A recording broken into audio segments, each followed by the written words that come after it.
The Trump administration is quickly finding out that his invasion of Venezuela is deeply unpopular. And now what they do, the radical left, they actually have people, and it's hard to get them. They're all paid people. Most of these people are paid. You know they're paid when they have brand new, beautiful printed signs by like the highest quality printer, and you have a woman, free Maduro, and the sign is before we even did the attack. You know, free Maduro. Why do you want him freed? I don't know, but he should be free. Oh, she reads the sign. So what does that say? It says free. Well, that's what I believe. And you know, you see the sign. It's like, Lisa, we should all have quality signage like that. The one thing I want their sign maker. The guy is great. He does beautiful signage. You know, the old days was better when they used to write out their own sign, wasn't it? They'd make a sign in the basement. They'd have an old broken board holding up a sign, and it's made with a magic marker, sloppy as hell, and it meant something. But today, when you have that yellow and black, they should use different colors a little bit. But the yellow is a beautiful shade of yellow. No, I want to find out who that is. I want him to work for the Republican campaign. He's much better than our guy, whoever the guy is. Manu. You said the United States is not occupying Venezuela. So how is the United States going to run Venezuela? Like the president said repeatedly, saying that the United States is in charge of Venezuela. And how much is this going to cost the United States taxpayers in terms of dollars and troops? Look, some of these things were discussed in the SCIF. I want to say that the way that this is being described, I think, is accurate. This is not a regime change. This is a demand for change of behavior by a regime. The interim government is stood up now, and we are hopeful that they will be able to correct their action. They cannot participate with narco-terrorists and very dangerous international criminal organizations that harm and target Americans, frankly, and traffic all of these dangerous drugs into our country, that do all this great harm to our country. They cannot continue that activity.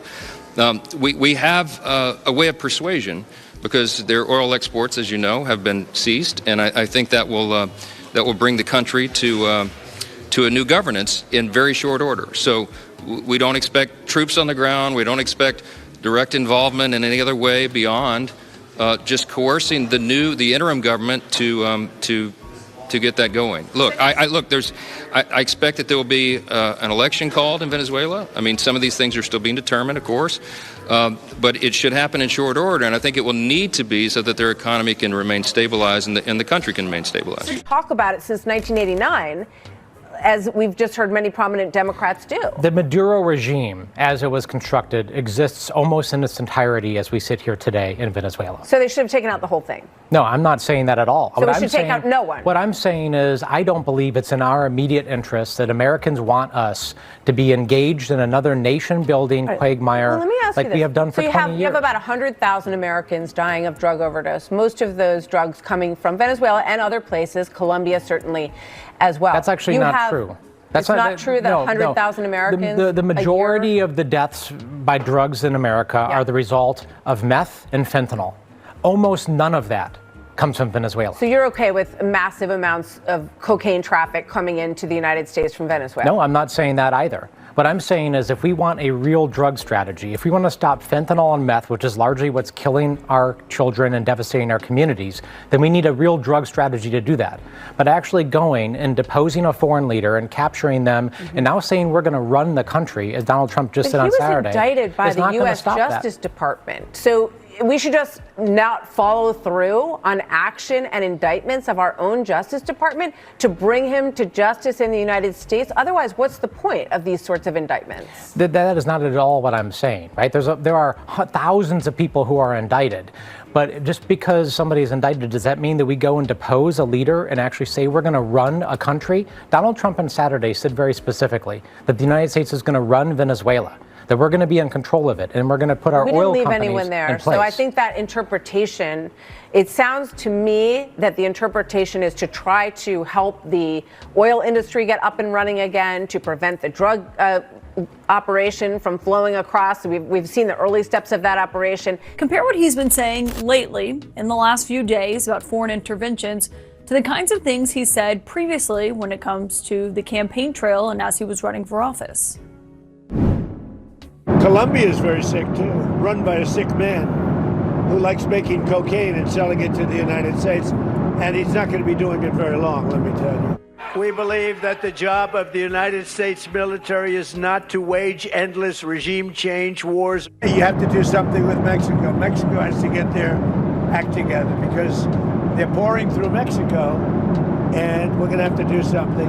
The cartels are running Mexico. Whether you like it or not, it's not nice to say, but the cartels are running Mexico. We will stop racing to topple foreign, and you understand this, foreign regimes that we know nothing about, that we shouldn't be involved with. There's been protesters killed in Iran.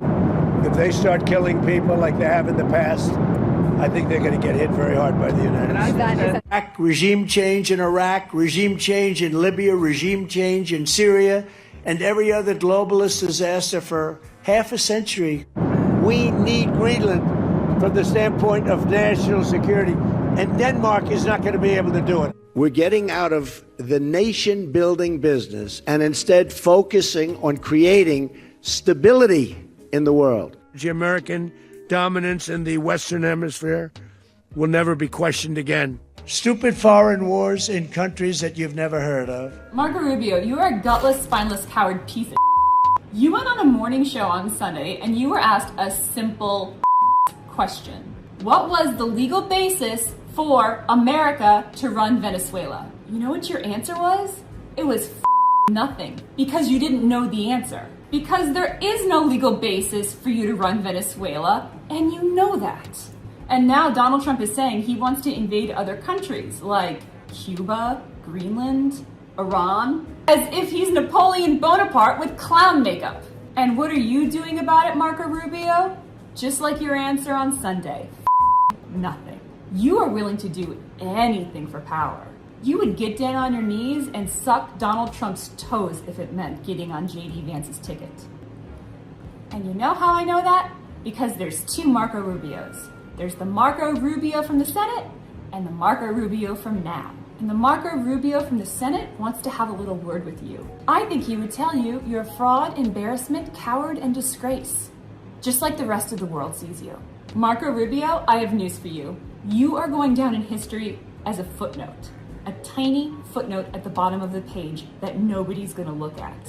A man who was willing to sell his soul to a man who never had one. The Trump administration knows just how many Democrats and Republicans in Congress have stocks in defense contractors, but this isn't 2003, and people know that this is an illegal war. Many of his supporters believed his lies. They voted for him because they thought he would release the Epstein files and bring down grocery prices. He was anti-war, and the longer he tries to string them along, the less support he has. The wheels are coming off the Trump train, and it'll be interesting to see whether the Republican Party changes course or simply burns it all down while they have the chance.